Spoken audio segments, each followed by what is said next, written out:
In 2006, Christoph and Ernest started a tedious and meticulous task of building a key feature in the front garden, using, amongst others, solid sandstone blocks from demolished houses in the Free State.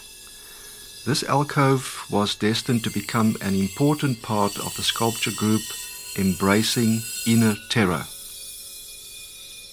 It was cast using a sandstone resin composite together with small stones and rocks from the Braamfontein-Spruit in Johannesburg. The completed work was then painted with yogurt and moss spores to depict a condition as old as humanity, struggling with an inner darkness. This abstract theme is captured in the hollow dark space underneath the man's face, but the mixture of fear and anger as depicted in their facial expressions, and specifically the hand-painted eyes, gives it a visual substance.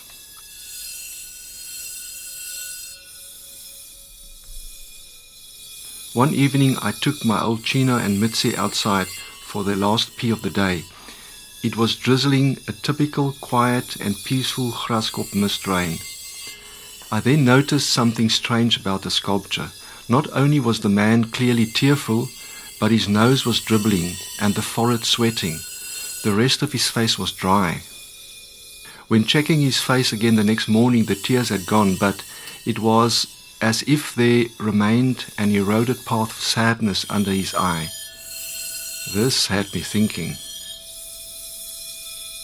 But, in the final instance and in a very distinct way, this sculpture bears testimony that in the bright presence of divine protection and guidance, deliverance, peace, growth, and lots of love will come forth.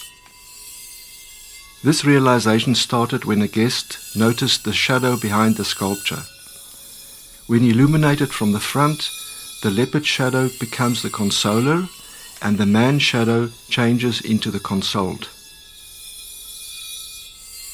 Only now that I'm taking stock of the chaos that ensued since the breakup do I realize and appreciate the omnipresence of this existential eclipse.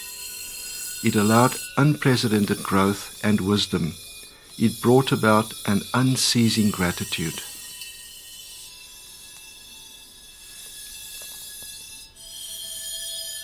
In a very real way, this sculpture manifested into something truly magic. A sculpture that depicted something dark became the home of a little lizard.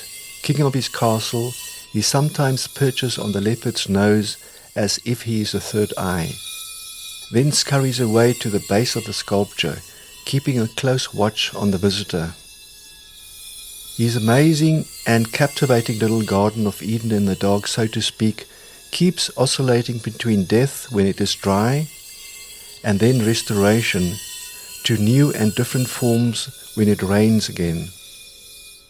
And recently, the dark empty space underneath the man's chin has changed to accommodate the green leaves of the black-eyed Susan.